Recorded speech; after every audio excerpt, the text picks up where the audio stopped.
হেদায়েত কেন হারিয়ে যায়? আল্লাহ তাআলা কেবল তার বাছাইকৃত বান্দাদেরই হেদায়েত দান করেন। হেদায়েত আল্লাহ তাআলার অনুগ্রহ।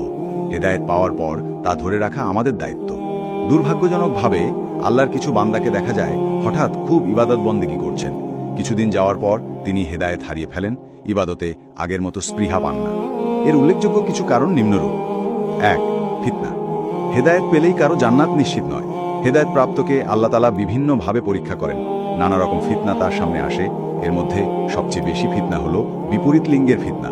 এসব ফিতনা থেকে বাঁচতে চোখের হিফাজত করা ও ফিতনায় পড়লে আল্লাহ দেওয়া শিক্ষার অনুযায়ী আচরণ করা জরুরি।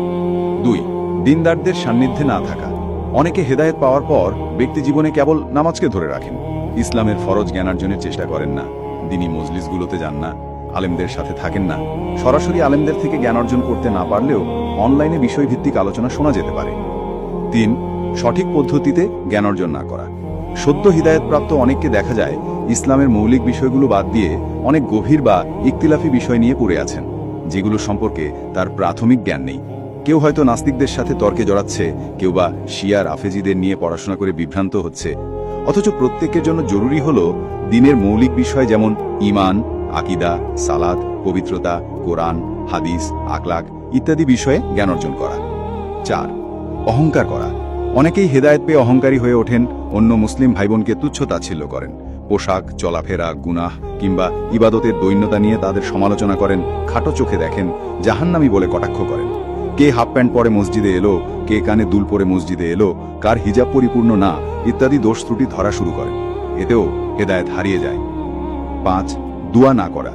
অনেকেই ভাবেন হেদায়েত চিরস্থায়ী, কিন্তু আল্লাহ তাআলা পবিত্র কোরআনে দুয়া শিখিয়েছেন, রাব্বানা লা তুজিগ কুলুবানা বাদা ইজ হাদাইতানা ওয়া হাবলানা মিন লাদুনকা রাহমাতান ইন্নাকা আনতাল ওয়াহাব।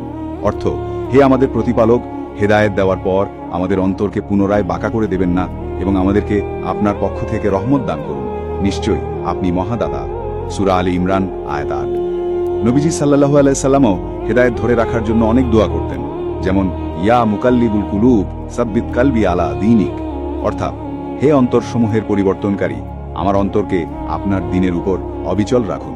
সুতরাং হেদায়েত ধরে রাখতে অধিক পরিমাণে দোয়া করা জরুরি। ৬. নিয়মিত তওবা ইস্তিগফার না করা। মানুষ হিসেবে নিজের অজান্তেই আমাদের অনেক গুনাহ হয়ে যায়। এসব গুনাহ থেকে বাঁচতে ও নিজের হেদায়েতকে নবায়ন করতে নিয়মিত তওবা ইস্তিগফার করা জরুরি। গুনাহের জন্য নিয়মিত ক্ষমা প্রার্থনা না করলে গুনাহ জমতে জমতে মানুষ একসময় হেদায়েত থেকে ছিটকে পড়ে। হারিকেনের মৃত আলোককে যেমন বাতাস থেকে রক্ষা করতে হয়, চিমনির ভিতর অনেক যত্নে আগলে রাখতে হয়, তেমনি হেদায়েত ধরে রাখতেও এর যত্ন ও পরিচর্যা করা জরুরি।